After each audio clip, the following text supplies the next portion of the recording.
आओ बच्चों, तो आज हम लोग एग्जाम्पल्स करते हैं। एक्सरसाइज 5.2 है ये।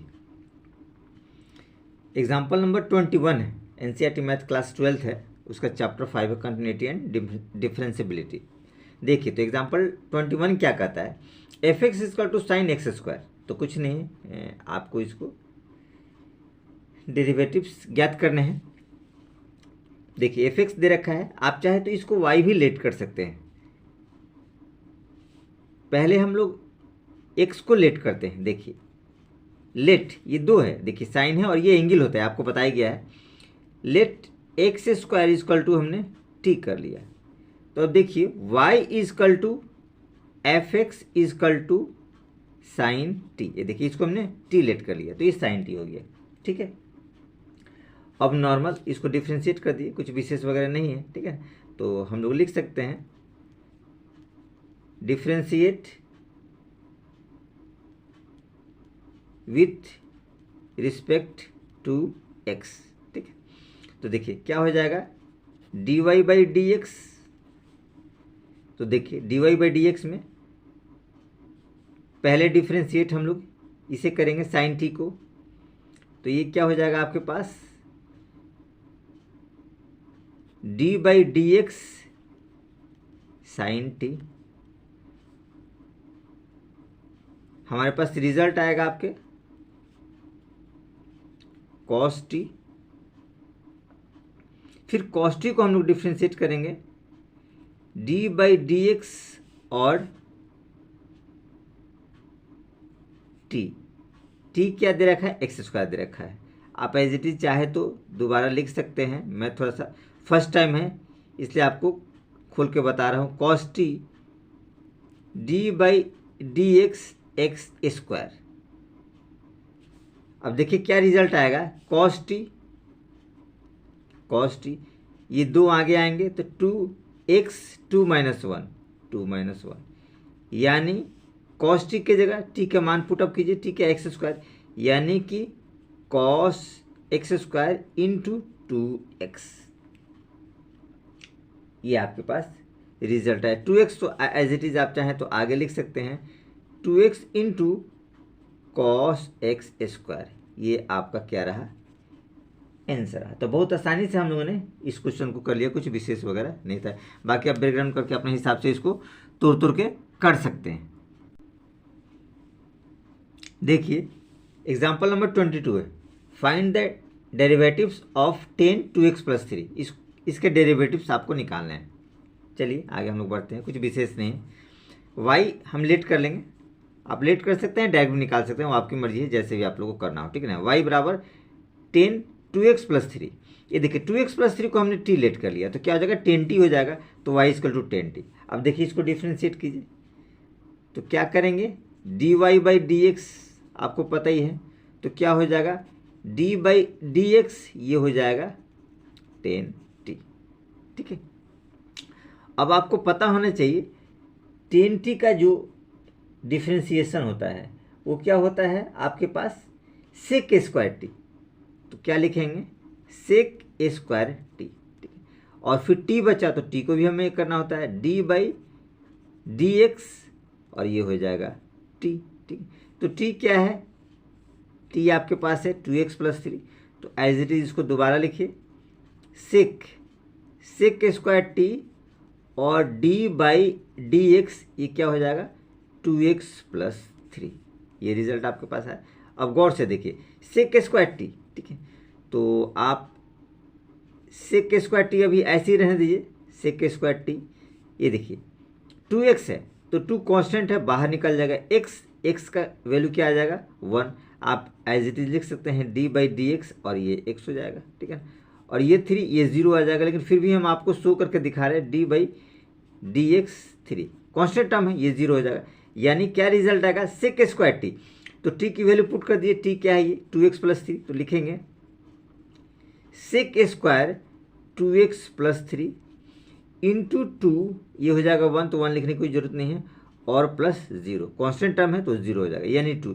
यानी इस 2 को हम लोग आगे कर सकते हैं एज इट इज। देखिए, तो आप फिलहाल इसको ब्रैकेट में लिख सकते हैं, नहीं तो ऐसा कोई ज़रूरी नहीं है। 2 बचेगा, 2 आगे कर दीजिए, तो आप एज इट इज को फ्रंट में ले जाएंगे, लिखेंगे 2 into sec square 2x plus 3। ये आपके पास रिजल्ट है, 2 into sec square 2x plus 3। ठीक, एज इट इज देखिए, इसको आप चाहें तो डायरेक्ट भी कर सकते हैं, मैं आपको थोड़ा सा डायरेक्ट बता देता हूँ। ठीक है, आप डायरेक्ट भी कर सकते हैं चैन रूल के माध्यम से। जैसे हमने y लिया 10 2x प्लस 3, ये आपको दे रखा है। ठीक है, इसको हमने t लिया, t इक्वल टू हमने क्या लिया 2x प्लस 3। ठीक है ना, इसको लेट हमने कर लिया, तो y क्या हो जाएगा 10t, 10t हो गया। अब देखिए क्या निकालेंगे, dy बाई डी एक्स निकालेंगे, differential with respect to x। ठीक है, तो क्या आपके पास आएगा dy बाई डी टी, क्योंकि t है, पहला फंक्शन आपके पास y वाला होगा। ठीक है, और into D T by D x. अब गौर से देखिए dy बाई डी टी, यानी dy बाई डी टी क्या आ जाएगा आपके पास, ये रिजल्ट आएगा। ठीक है ना, यानी d by d T 10t आएगा, 10t into d by D x, t क्या दे रखा है, t देखिए 2x plus 3, 2x plus 3 as it is. ठीक है, अब गौर से देखिए, इसको थोड़ा सा आगे हम लोग बढ़ते हैं। 10t क्या होता है सेक स्क्वायर t, और यहाँ देखिए 2x है तो इसका रिजल्ट 2 आएगा, x है तो इसका रिजल्ट 1 आएगा, और कांस्टेंट टर्म है तो प्लस 0, यानी यही आएगा 2 इंटू 1, यानी 2 सेक स्क्वायर टी। तो आप लिख सकते हैं 2 सेक स्क्वायर टी की वैल्यू क्या है 2x प्लस 3, तो लिख सकते हैं 2x प्लस 3।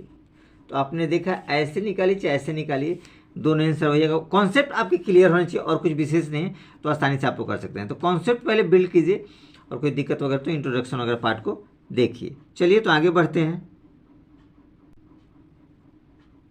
देखिए 23 नंबर एग्जाम्पल्स है, differentiate sine cos x square. अब यहाँ देखिए कंपोजिट फंक्शन है। ठीक है ना, तो चैन रूल लगा कर डायरेक्ट आप चाहे तो कर सकते हैं। ठीक है, नहीं तो अलग अलग लेट आपको करना पड़ेगा। इस पूरे को लेट कीजिए, फिर इसको लेट कीजिए, इसको लेट कीजिए, ऐसे 2-3 फंक्शन के रूप में लेट कर सकते हैं। ठीक है, तो हम लोग ऐसे डायरेक्ट ही करते हैं। देखिए y बराबर हमने इसको लेट कर लिया, आप लेट करेंगे तो बेहतर रहेगा। अब हम इसको डिफ्रेंशिएट करते हैं। ठीक है ना, देखिए क्या लिखेंगे dy by D x, D by D x क्या आपके पास रिजल्ट आएगा साइन कॉस एक्स स्क्वायर, ये रिजल्ट आपके पास आएगा। ठीक है, अब देखिए साइन का क्या होता है, कॉस होता है डिफ्रेंशिएशन। आप यहाँ लिख दीजिए कॉस, और अंदर आएगा कॉस एक्स स्क्वायर। अब क्या करना होता है, इसको डिफ्रेंशिएट करना, यानी आप लिखेंगे D by D x cos x square. ठीक है, कॉस का क्या होता है माइनस साइन होता है, तो आप लिखिए इसको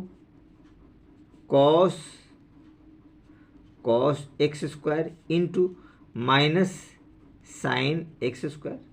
अब इसको भी डिफ्रेंशिएट करना होता है, आप लिखेंगे D by D x x square. ठीक है, अब देखिए गौर से क्या रिजल्ट आपके पास आएगा cos x square minus sign x square. ये देखिए 2 आगे आ जाएगा, 2x 2 माइनस 1 आएगा। ठीक है, 2 माइनस 1 करेंगे तो 1 आएगा। तो अब देखिए रिजल्ट क्या आया, गौर से देखिए, हम लोग लिख सकते हैं cos x square minus sign x square, और ये हो जाएगा 2x 2 माइनस 1। ये कोई ज़रूरी नहीं है, फिर भी लेकिन हमने कैलकुलेशन आप लोग को दिखा दिया कि आप लोग के लिए सहूलियत होगा समझने के लिए, और आगे प्रोसेस को समझ करके अच्छा से सॉर्ट आउट कर सकते हैं। इस टर्म को आप एज इट इज चाहे तो आगे ले सकते हैं। देखिए 2x लिखेंगे, माइनस ये माइनस है तो आगे लेके चले जाएंगे, 2x into sine x square into ये वाला टर्म लिखिए कॉस ब्रैकेट के अंदर कॉस एक्स स्क्वायर। ये आपके पास क्या रहा आंसर है। कुछ विशेष वगैरह नहीं था, बहुत आसानी से हम लोगों ने इसके एग्जाम्पल पार्ट्स को कर लिया। ठीक है, आपको कोई दिक्कत वगैरह हो तो कॉन्सेप्ट को समझिए, और थोड़ा सा आप लोग 11th क्लास का जो 13 चैप्टर है उसको देख सकते हैं, उससे काफ़ी कुछ मिलते जुलते ये हैं। और ये तो अब बिल्कुल नया रहेगा डिफ्रेंशिएशन, अब सब में ऐसे ही चलेगा, यानी होल चैप्टर इसी पे बेस्ड रहेगा कि डिफ्रेंशिएशन, एडिशन, सब्सट्रैक्शन, मल्टीप्लिकेशन, ये 5.2 बेसिकली, और चैन रूल यही रहेगा।